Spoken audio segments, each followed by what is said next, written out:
Kelanchal times, हर खबर पर हमारी नजर। केंद्र के साथ साथ राज्य में भी एनडीए की सरकार, फिर भी बिहार को कोई सौगात नहीं।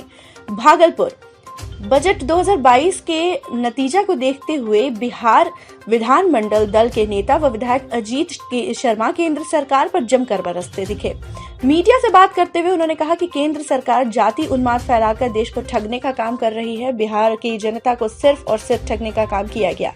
इस साल बजट 2022 में पिछले सत्र में भी बिहार को कुछ नहीं मिल पाया था और इस बजट में भी पूरे देशवासी को ठगने का काम किया गया। बिहार को आगे बढ़ने के लिए कोई प्रावधान नहीं मिला। उन्होंने कहा कि पिछले बजट में बिहार को निराशा हाथ लगी थी और इस बार भी बिहार की उपेक्षा की गई है। उन्होंने कहा वर्तमान केंद्र की सरकार बिहार की जनता कभी माफ नहीं कर पाएगी। सिर्फ जुमलेबाजी और झूठा आश्वासन देने से देश नहीं चलता। वहीं फाइनेंस मिनिस्टर सीतारमण पर भी जमकर बरसते हुए कहा कि फाइनेंस मिनिस्टर सीतारमण पहले बीजेपी की प्रवक्ता थी, वह सिर्फ अच्छा बोलती थी, धरातल पर कुछ भी नहीं। केंद्र सरकार को कोसते हुए विधायक ने यह भी कहा कि बेरोजगार युवकों को नौकरी देने की भी बात की गई थी, लेकिन सब कुछ झूठा और खोखला निकला। उन्होंने बिहार के मुख्यमंत्री नीतीश कुमार पर भी तंज कसते हुए कहा कि केंद्र में भी एनडीए की सरकार है और राज्य में भी एनडीए की सरकार है, फिर भी बिहार को कोई सौगात नहीं मिली। मुख्यमंत्री नीतीश कुमार को तुरंत समर्थन वापस ले लेना चाहिए। बड़ा देशवासी को ठगने का काम फिर से बजट में हुआ। पिछले तरह बजट में कुछ नहीं मिला। बिहार को कुछ भी इस बजट में कोई प्रावधान नहीं है कि आगे कैसे बढ़ेगा। बड़ा आश्चर्य है।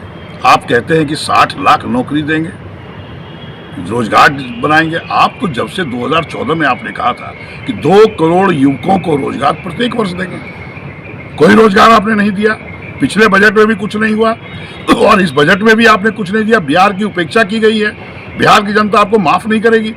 और ये सीतारमण जी जो फाइनेंस मिनिस्टर हैं, यह तो बीजेपी की प्रवक्ता रही हैं। भाषण देने में तो सबसे अधिक है इनका। आप देखिए पूरा बजट में लगता है ये भाषण दे रही हैं, कहीं कुछ नहीं किसी को, न बिहार को। अरे आप तो सीधे बोलिए कि आप तो रेल को बेचने का काम कर रहे हैं। आपने कहा कि रेल नहीं चलाएंगे, फिर रेल बेच क्यों रहे थे? हवाई सेवा आपने क्यों बेच दी एयर इंडिया को? आप तो सिर्फ देश को पीछे जाति उन्माद फैला के आप देश को ठगने का काम कर रहे हैं। इस बजट में कुछ भी नहीं है।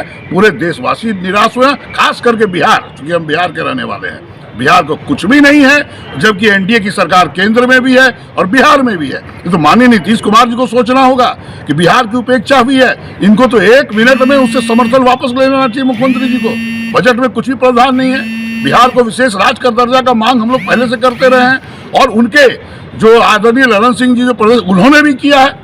फिर आपको तो कुछ भी निराश हाथ लगी बिहार को, तो आप क्यों साथ में बैठे हैं? बजट में कुछ भी नहीं है। पूरे देश की जनता को ठगने का काम किया है, पूरे बिहार की जनता को ठगने का काम किया है। यह लगता है कि ये प्रवक्ता की तरह ये फाइनेंस मिनिस्टर सीतारमण ने सिर्फ भाषण दिया है। जनता इसको माफ नहीं करेगी। अरे ठीक है भैया, ऐसे वीडियो देखे जा रहे हो तनिका सब्सक्राइब कर लो और हाँ, घंटा का बटन जरूर दबाना, तब हमारे वीडियो का नोटिफिकेशन सबसे पहले मिलेगा। यहाँ वहाँ का देखा तो हम तो का ही काटना है, जल्दी दबाओ।